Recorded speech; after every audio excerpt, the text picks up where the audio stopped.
Hey, Southsiders, friends of Southside. Today is Passion Thursday. We are moving closer to Easter Sunday now.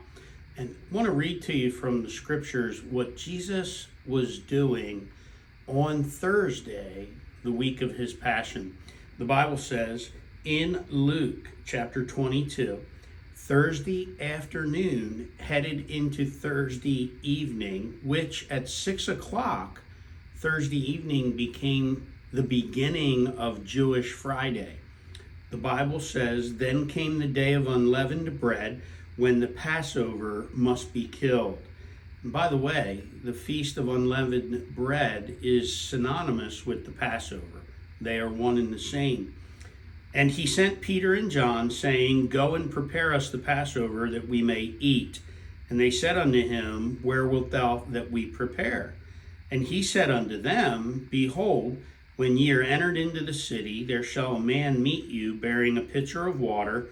Follow him into the house where he entereth in. And ye shall say unto the good man of the house, the master saith unto thee, where is the guest chamber where I shall eat the Passover with my disciples? And he shall show you a large upper room furnished. There make ready. And they went and found as he had said unto them, and they made ready the Passover. And when the hour was come, he sat down, and the 12 apostles with him. Jesus, Thursday afternoon, began preparations for the Last Supper. He began preparations to celebrate the Feast of Unleavened Bread, the Passover, with his 12 disciples. And the details of this event are recorded across all four Gospels. What's interesting is, as we read in verse 14 here of Luke 22, at the appropriate hour of the day, he sat down, reclined to eat the Passover meal, and did so with his disciples. And he said in verse 15, with desire, I've desired to eat this Passover with you before I suffer.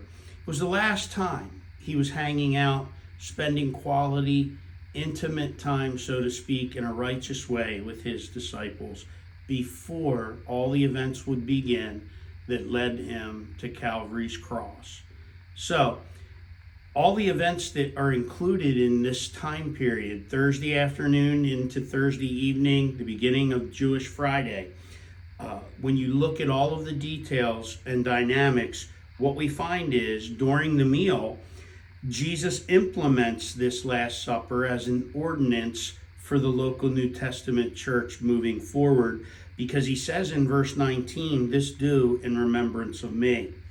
He also, during this meal, gets up and washes the feet of all his disciples, and in doing so gives them the ultimate example of servanthood, how the greatest of leaders ministers up to the people.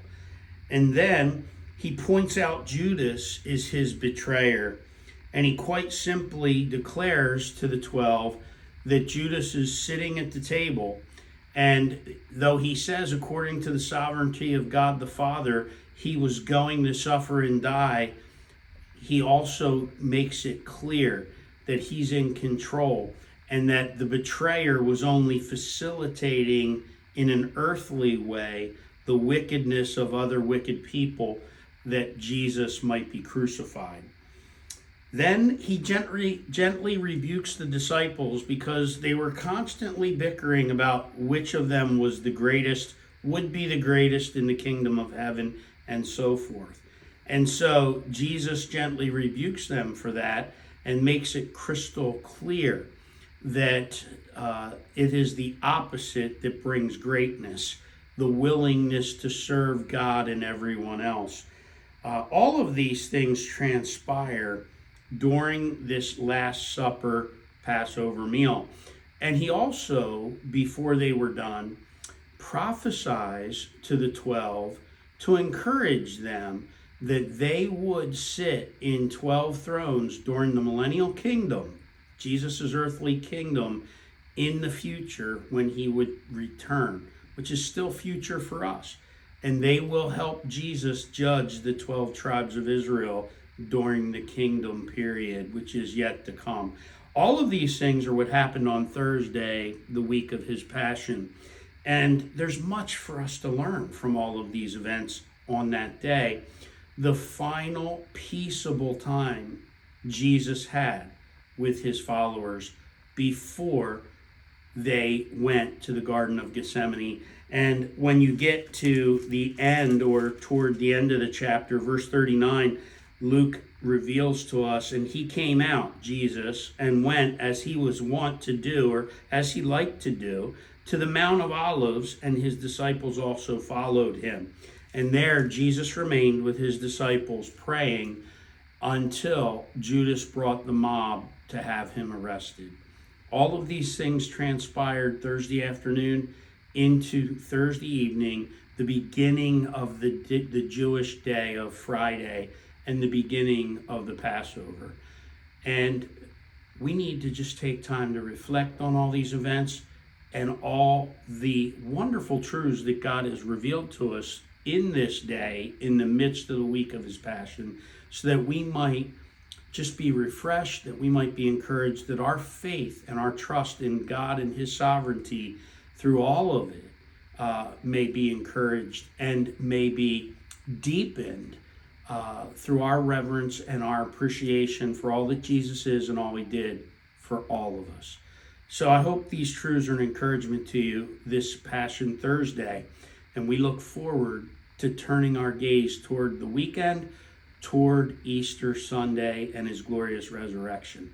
God bless you, Southsiders and friends of Southside. Jesus is risen.